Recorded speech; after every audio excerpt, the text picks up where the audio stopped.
Good day, everyone. Welcome back. Today is something different as this does not have an inbox review. I received the kit some time in its mid build already, so I went ahead and finished it up. But nonetheless, I would be reviewing it as this build, this project, was quite the experience for me. Now you're looking at the SKIF Models 2S1 self-propelled gun.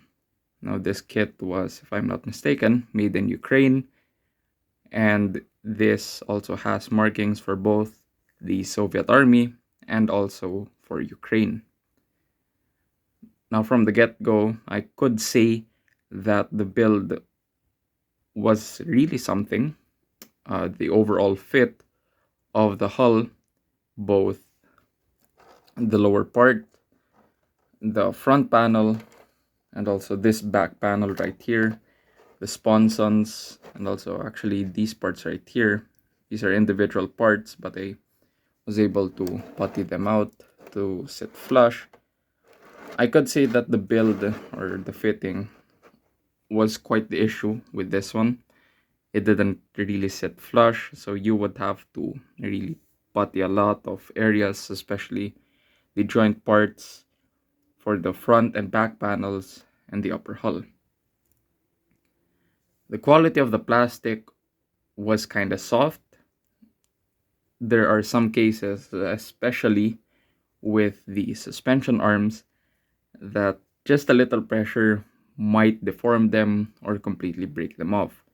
So do exercise a lot of caution when you are putting them together or when applying pressure on top of the 2S1, as more pressure might mean breaking off one of the suspension arms. The turret, and also the gun mantlet right here, the gun housing. The fitting was also quite the issue. For some reason, this area is tight inside, so it kind of deformed the interior of the plastic, but overall, it still came out, or at least the form of the turret came out correctly.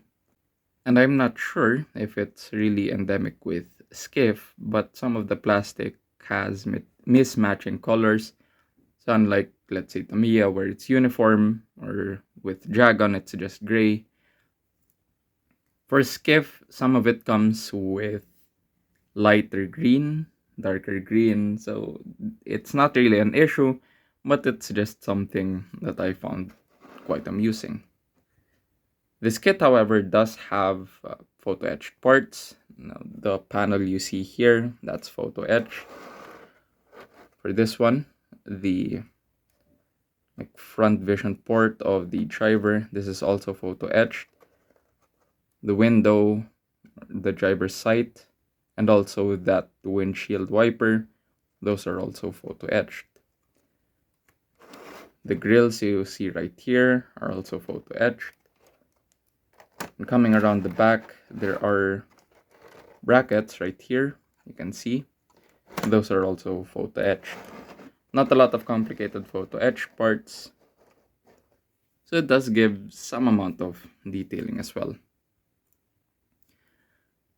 Now, when I received this from a friend of mine, he noted that the plastic or the vinyl tracks that were included with the kit reacted somewhat negatively with the plastic of the model.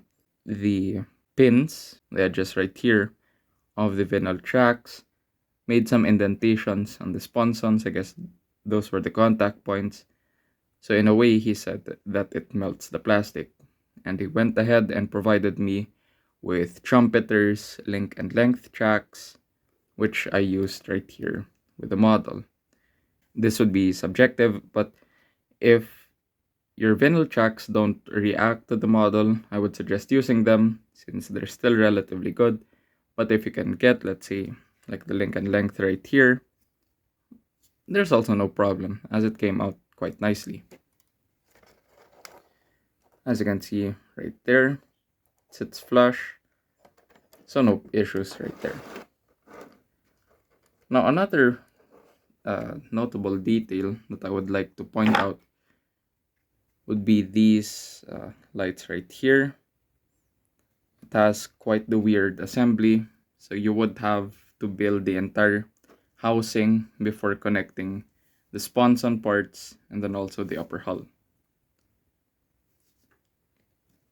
A drawback of the kit would be the thickness of these parts right here. There are also marking lights right here. The housing is relatively thick, but nonetheless, this is still mostly out of the box, so it still comes out relatively nice. Now going around the back, I would like to point out some details here. The parts that you see right here, and when you compare them to actual photos of the 2S1, sometimes you don't see them at all. The spades right here are sometimes attached to the rear right here, and then there are parts in the middle that you would attach, or in some photos are attached right here. SKIF had you build this all stored at the back of the turret, but if you are going to model this using a reference photo, you would probably find yourself omitting the use of those parts. But nonetheless, they still look quite interesting. Now, as you probably noticed throughout my whole walk around of the kit, this is in Ukraine's digital camo, although kinda loosely based, but nonetheless still Ukrainian based. As I mentioned earlier, it has decals for Ukraine, so you have here their coat of arms. They are still using it in the current conflict. Now, does the gun work? Absolutely. Yeah, actually, the travel lock is kind of loose. I didn't glue that down. But anyway, the gun can elevate and also depress. There are also tow cables included here. They would have been mounted here, but I went ahead and omitted their usage. The gun muzzle brake also comes in two parts that have no attachment points, so you would have to just align them and then likewise putty out the seams because it's quite noticeable on the finish. Overall, this kit came out quite nicely. The profile and the form of this 2S1 is pretty much, I guess, accurate for what it is, given that it's a relatively old kit, but still quite usable or quite viable. The only challenges, as like I mentioned, would be the fitting in both the front and rear panels, and also the hull fittings and the turret. Now, I would recommend this for modelers somewhat advanced already because of the aforementioned challenges, especially with the running gear. It takes very delicate care to not break off a suspension arm. And that's it for today's video. Hope you guys enjoyed. If you did, leave a thumbs up. If you didn't, leave a thumbs down and let me know down in the comments below what you think of the 2S1 or any feedback in general. And thank you guys always for watching. Stay safe, have a good one, keep building, and until next time, goodbye.